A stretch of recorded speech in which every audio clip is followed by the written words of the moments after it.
Finally! I finally get to say it. Modern video game developers are catering gameplay to children. Specifically, children with parents that buy them video games not appropriate for them. Why? Oversimplifying mechanics, hand-holding, and a main character trying too hard to be edgy.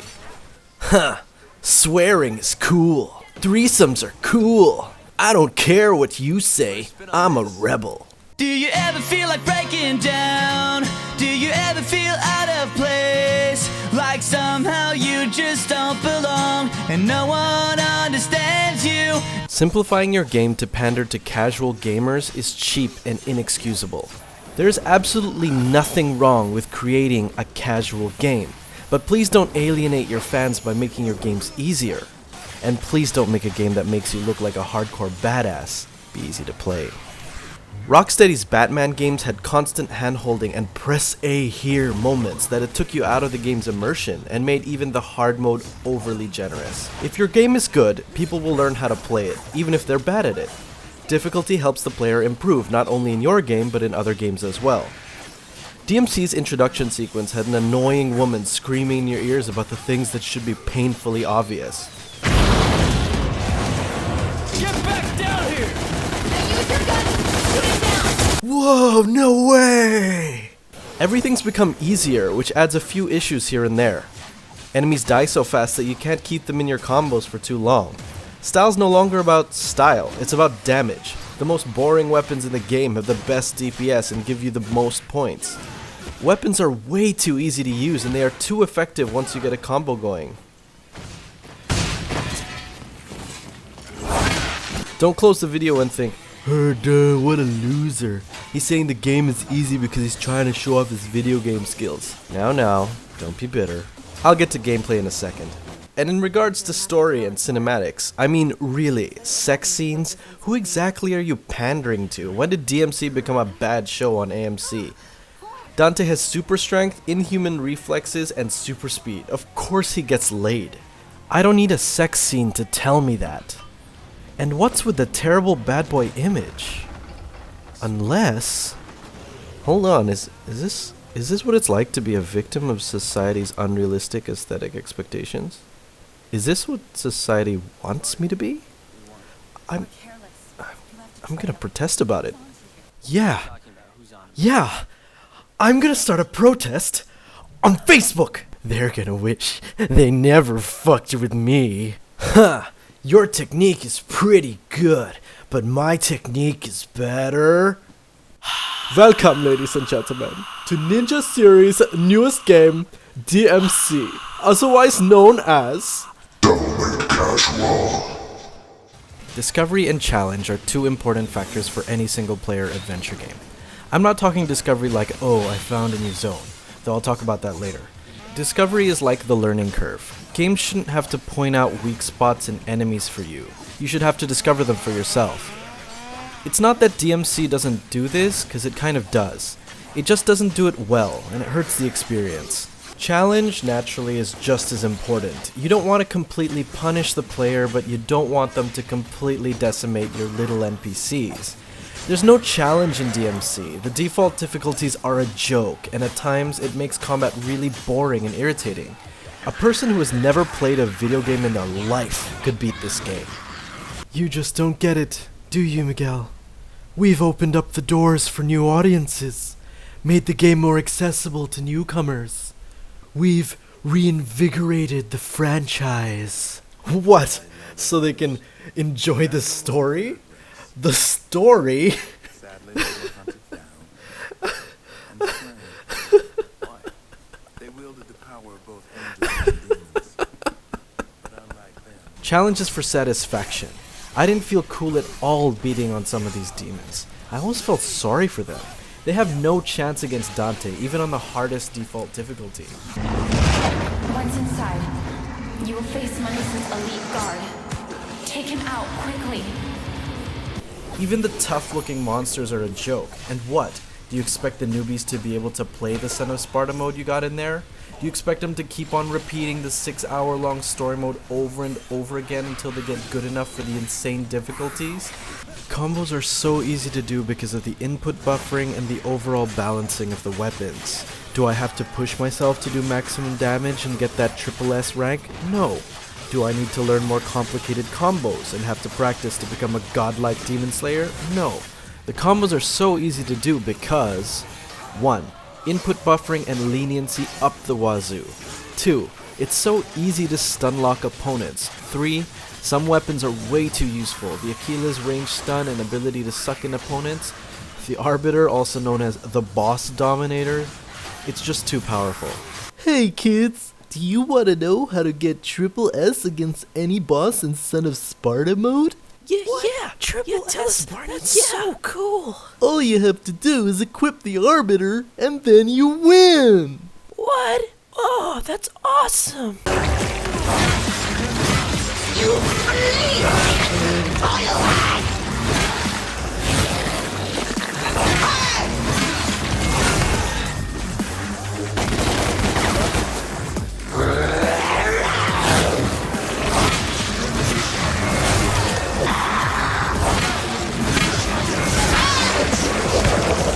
Turn on Devil Trigger for even more fun!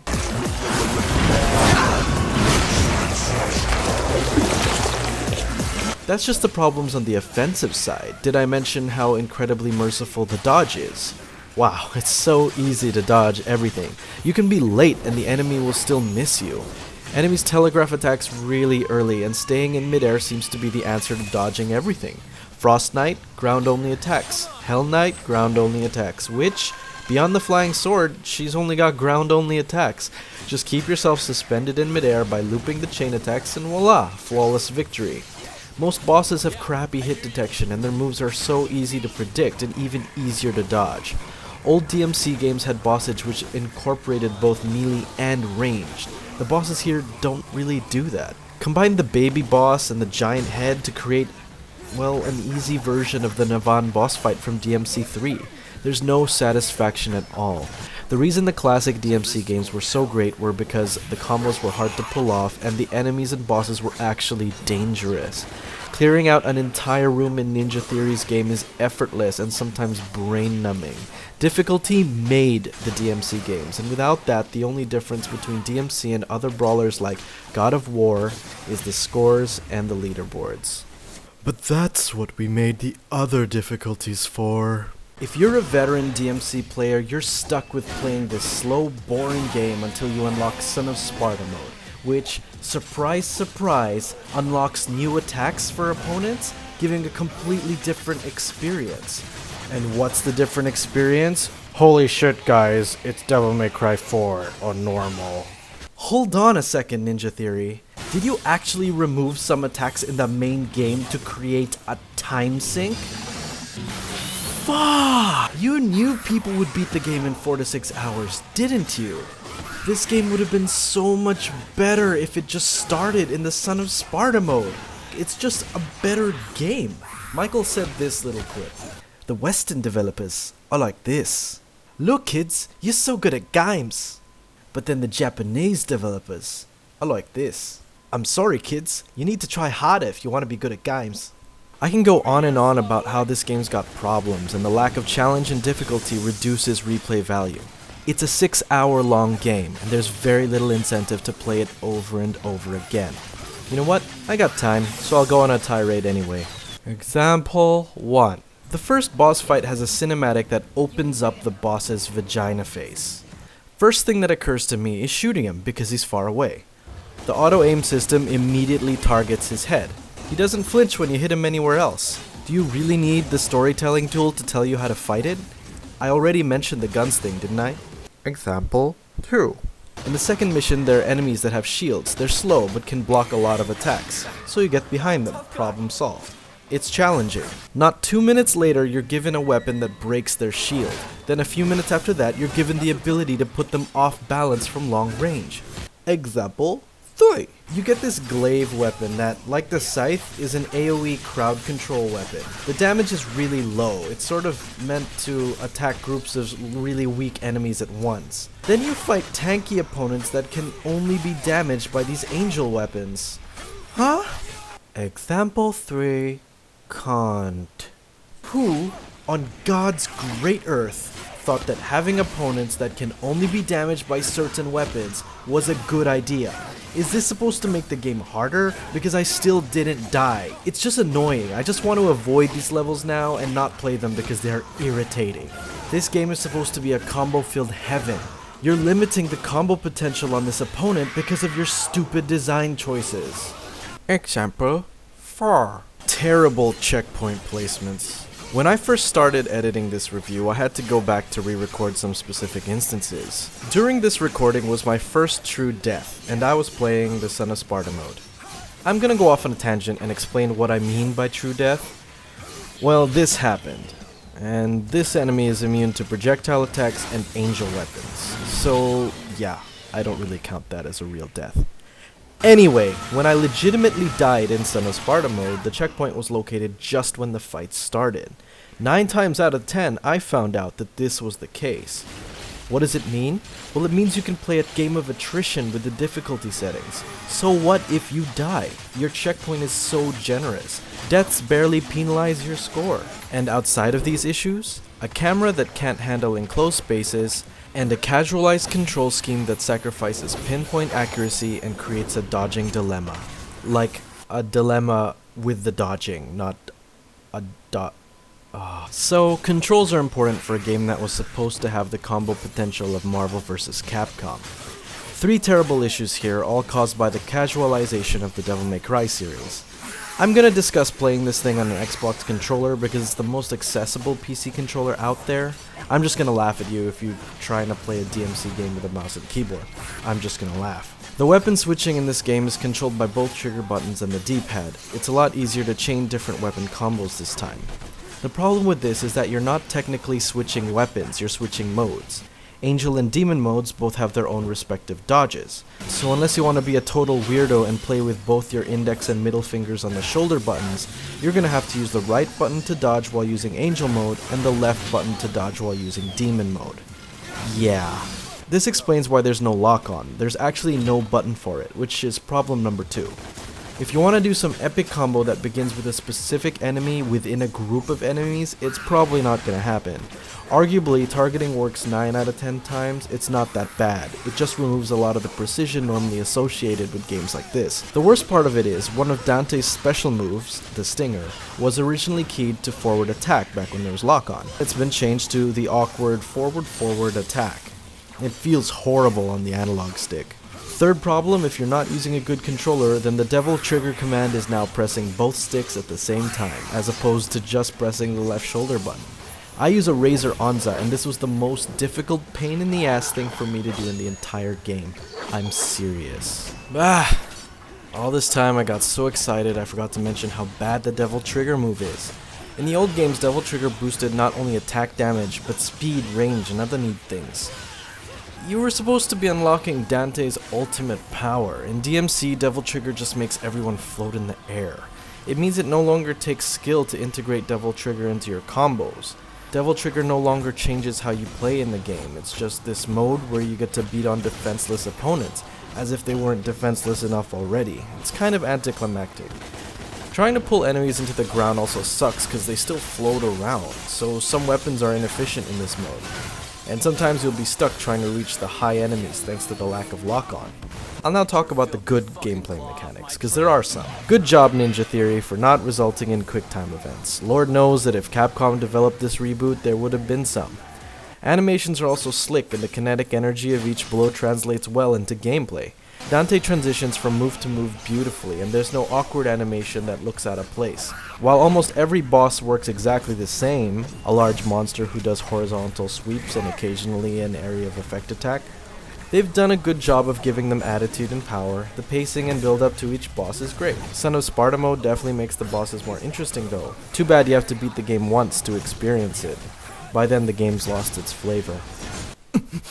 How is he able to move so fast? He isn't human. Platforming was never a focus in the DmC series. The platforming in this game is more or less a prettier version of the platforming in DmC4. Except in DmC4 it was harder. The things you need to grapple onto actually move, and if you mess up, you don't start again, you're punished with enemies. Besides, it wasn't as prevalent as it is here. DmC's platforming is no more platforming than it is matching pretty colors to button presses. It's filler, and it shouldn't really be there. DmC never had platforming because Dante's jump has so much vertical movement and not a lot of horizontal momentum. The set pieces are a nice addition, I have to admit, but the platforming is kind of lazy and tacked on. Aw, damn it, I went and completely forgot about the exploration thing I was gonna mention. Anyway, there are these hidden missions throughout each map which require backtracking to get to. These are fine. The only issue I have with it is you need to find these bonuses and explore them if you want to get a higher rank. That's right, to get a higher rank in this brawler, you need to do pointless exploring. My mother said, she taught me the value of friendship. I wanted to discuss this last because most people hate DmC for its face value. It's at the end because, well, there's a lot more things to hate about it than black hair. Nobody liked the new Dante in the reboot, and I doubt many will. I'll say this first to get it all out of the way. It doesn't really matter how the new Dante looks, because Ninja Theory said time and time again that this is like his origin story. He's supposed to change how he looks. Stop thinking about that. Think about the characterization of Dante and Virgil. Consider what the two of them were like before the reboot. Dante was cocksure, very rarely serious, and most importantly, he was playful. Well, he was serious in DmC too, but we don't talk about that game. Now he's not cocksure, and he's always serious, and he's not playful. He's not even naive or anything, he's just an asshole who likes girls. He's not even likable. Actually, nobody in this game is likable. Nobody. Is he witty?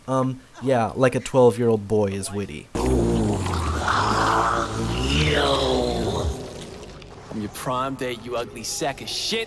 He sure swears a lot. That apparently makes him a mature character or something. Virgil used to be a villain with standards. That dark character with a slight glimmer of hope or light inside. But, you know, here, he's just a dick. He's an insensitive dick. What's the point of a dick without sensitivity? Oh yeah, and he's a racist. The guy's a racist. It's like someone had told Ninja Theory the story of DmC, and all they got from it was, oh, Virgil is the opposite of Dante, and Dante is playful. Virgil must be, I don't know, Malthusian. And he's the most shallow level of Malthusian too. Who wrote this? How can I believe anyone's motivation? And this. What is this? This is a tool used by scriptwriters, existing only for the sake of explaining things that exist. Things that should, if the storytelling is good, be able to speak for themselves. It isn't even a real character. It has breasts, probably a vagina, and it looks racially ambiguous. So, token non-white character? Check. Token female? Check. That's all you're there for. I think a lot of reviewers believe that solid acting, animations, and stylish shots means the story is good. Listen, the acting is solid despite having a weak script. The animation is well captured and the shots and lighting are stylish and beautiful. It's just not a good story. It's actually highly skippable. Don't get me wrong, DmC has never been groundbreaking storytelling, but sheesh, at least the characters were consistent and believable. Why am I being harsh on the story? Because it's Ninja Theory. They did Enslaved, Odyssey to the West, written by Alex Garland, starring Andy Serkis. They wanted a more mature title, so they decided to focus on the story, and the story was terrible. Honestly, what makes this game have a good story? Just be honest with me for a second. Dante, his whole life, has been getting chased by Mundo. His whole life. One day, when he decides to have a threesome, he finally gets caught by one of the assumed many hunter demons that have been chasing him all this time. So wait, his numerous acts of felony, his apparent incarceration, and a number of other crazy things that he did didn't leave a trail already? Then storytelling tool comes along and starts spouting out exposition. From the beginning of the first line, these are the things that she says. 1. Dante is in danger. 2. Dante was careless and he left the trail. 3. A hunter demon is coming for him. 4. He's actually already there. 5. He's dragging him into limbo. Mind you, this took less than 30 seconds and the world is already morphed into a creepy hell. 6. It is too late, so her warning is essentially pointless. 7. Dante has to fight his way out. Then, if it wasn't already obvious, Dante tells us we're in limbo. Then she pops up again. If you didn't already know, guys. You're in limbo. How come I can see you clearly? I'm a medium, a psychic. Well, thank you for that definition, Webster. I can phase into limbo and communicate with you. I can see you, talk to you, but I'm not actually in limbo with you. Oh. Firstly, thank you for once again reminding me that I'm in limbo, completely forgot. Secondly, I already gathered that from the fact that you already said you're a psychic and you're ethereal. Oh, and you said you can communicate with me. See what I mean? It's like something written for children. The best part of this scene is her cleavage. I'm not kidding. It's perfectly in shot and it's always in the best position for viewing. I don't need your help. The hunter has dragged you into limbo. Fuck. Fuck. Fuck. Don't want to fight the hunter. He's not your regular demon. Well, no damn shit. It was established in his first close-up with the guns, wasn't it?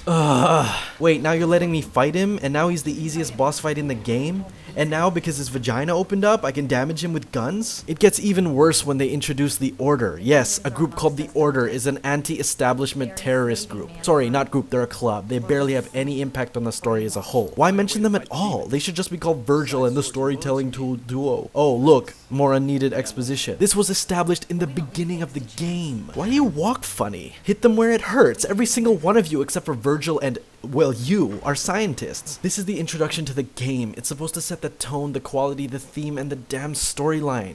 And then the humor, it's gone. It's like it's not even there. Once again, it's a teenager's humor. Compound I created based on an old Wiccan recipe. Sea salt, shark oil, iron shavings, desiccated squirrel semen, wolf hair. Good stuff. Fuck you! Fuck you! Oh yeah, hacking, super edgy. Remember back when you were 12 years old, when you could run CMD and impress your friends that you were super elite hacksaw?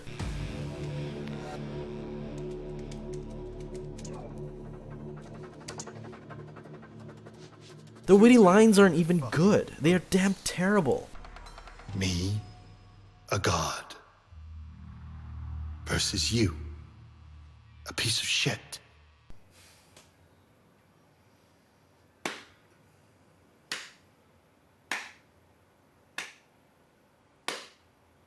It's just a bad story. Yeah, the animation is great. Yeah, it looks great, but it's just not a story that can carry the game. It's certainly not a story good enough to, like, make up for its bad gameplay. I don't have anything to say about this. That last part just made me upset. Graphics, good. Very good. Great eye candy. Good and solid, consistent art style. Wait.